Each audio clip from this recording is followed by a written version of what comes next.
महेश 4 दिन में चंद पर पहुंच था। अमेरिका और रूस को भी बस 4 ही दिन लगे थे और चीन को लगे थे 4 दिन 12 घंटे, लेकिन चंद्रयान-3 यानी कि भारत को चंद तक पहुंचने में लगेंगे 42 दिन। क्या आपको कभी यह सोचकर आश्चर्य नहीं हुआ कि भारत का चंद्रयान-3 मिशन 42 दिन में चंद्रमा पर पहुंचेगी, जबकि अमेरिका और रूस जैसे देश ने 50 साल पहले ही चंद की दूरी महज कर दोनों में तय कर ली थी। और कुछ सालों पहले अगर चीन की बात करें तो चीन ने भी ये दूरी सिर्फ और सिर्फ 4 दिन में ही पूरी कर ली थी। जी हां, 1959 में तत्कालीन सोवियत संघ यानी रूस ने चंद पर अपना मिशन लूना 2 भेजो था। ये महल 34 घंटा में ही चंद पर पहुंच गया था।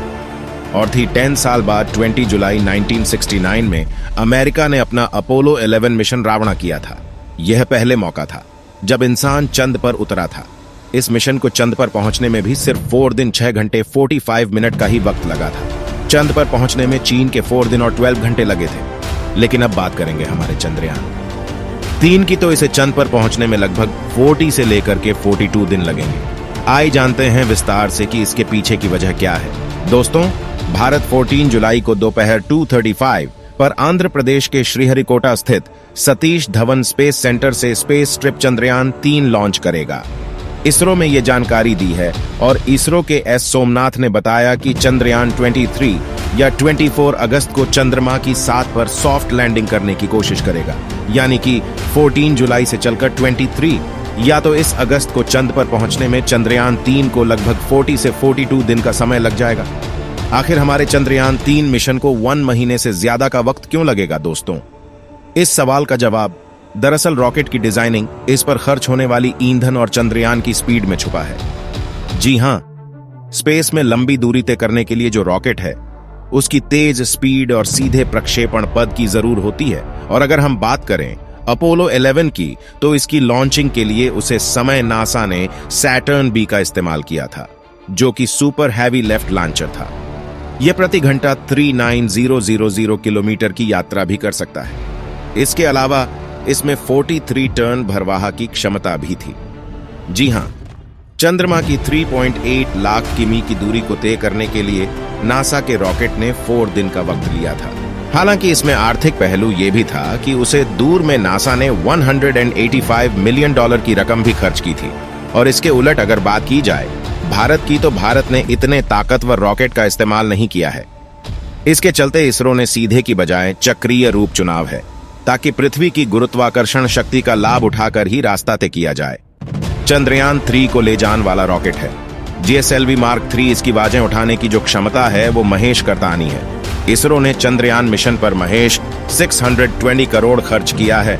इसमें से 375 करोड़ रुपए GSLV Mark 3 के निर्माण में खर्च किया गए हैं। अगर नासा के सैटर्न 5 की, तो इसके मुकाबला में ये खासी कम रकम है। दोस्तों, चंद पर पहुंचने में कितना समय लगेगा?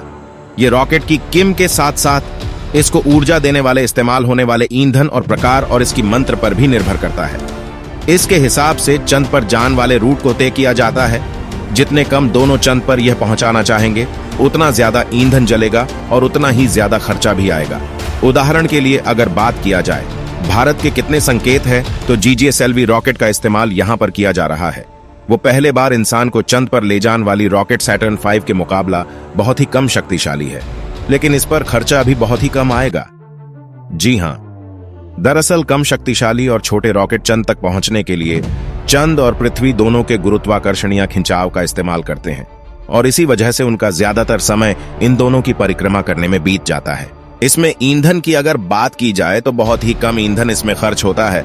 तो चंद्रयान-3 भी इसी तरह से चंद पर पहुंचेगी, और यही वजह है कि इसको चंद पर उतारने में करीब 40 से लेकर 42 दिन तक लग सकते हैं। क्यों हर देश जाना चाहता है? सिर्फ चंद पर ऐसा क्या छुपा है? क्या चंद पर भविष्य में बिजली बनाने का प्लान है? इंडियन रिसर्च स्पेस ऑर्गेनाइजेशन है, यानी कि इसरो अपने तीसरी स्पेस मिशन चंद्रयान-3 के लिए तैयार है। न सिर्फ भारत बल्कि अमेरिका से लेकर चीन तक अंतरिक्ष की तरफ बढ़ाने वाला हर देश चंद्रमा पर पैर जमाना चाहता है। चलो, यहां तीनों की तैयारी के बीच यह जानना बेहद अहम है कि आखिर चंद्रमा पर खोज मानव जाति के लिए इतनी महत्वपूर्ण क्यों है।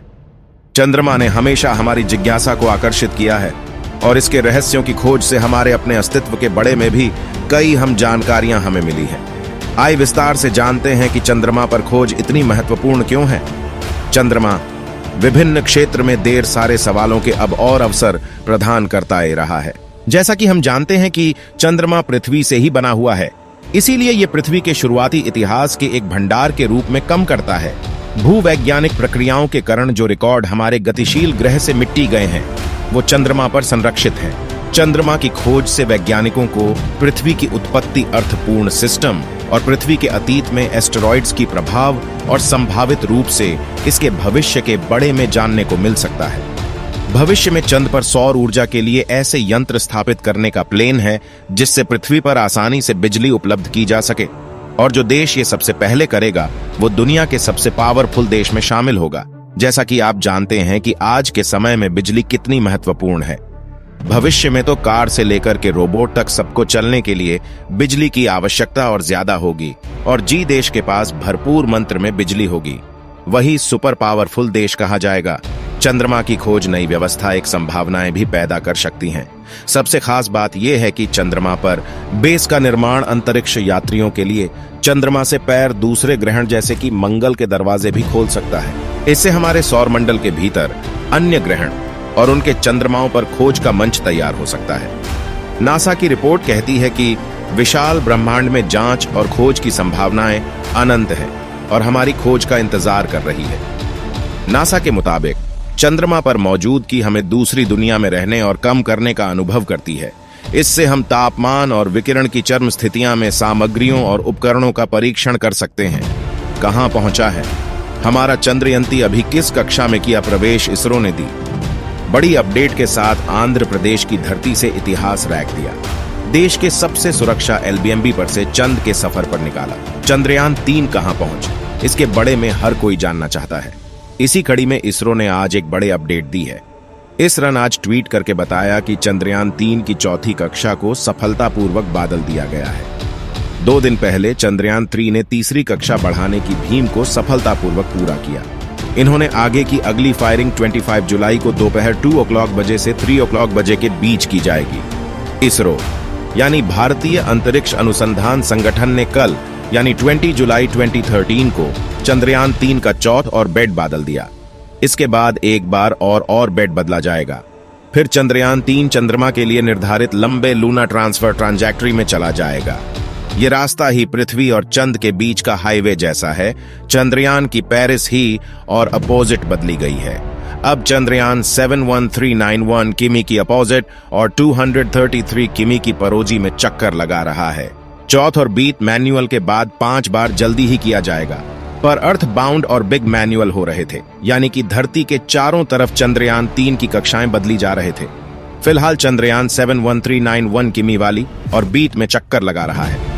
इसरो वैज्ञानिकों का लक्ष्य है कि वो 31 जुलाई तक चंद्रयान 3 को 1 लाख किलोमीटर वाली ऑन ऑर्बिट तक पहुंच दें, ताकि उसके बाद हाईवे पर जान के लिए स्लिंग शॉट किया जाए। जान तक जान में इसको 6 दिन का समय लगेगा। 5 से 6 अगस्त को चंद्रयान 3 चंद्र की ऑन ऑर्बिट को पकड़ने की कोशिश करेगा। दोस्तों, उम्मीद करते हैं कि आपको ये जानकारी अच्छी लगी होगी, और अगर आपका भी कोई सवाल है तो हमें कमेंट बॉक्स में कमेंट करके जरूर बताइएगा।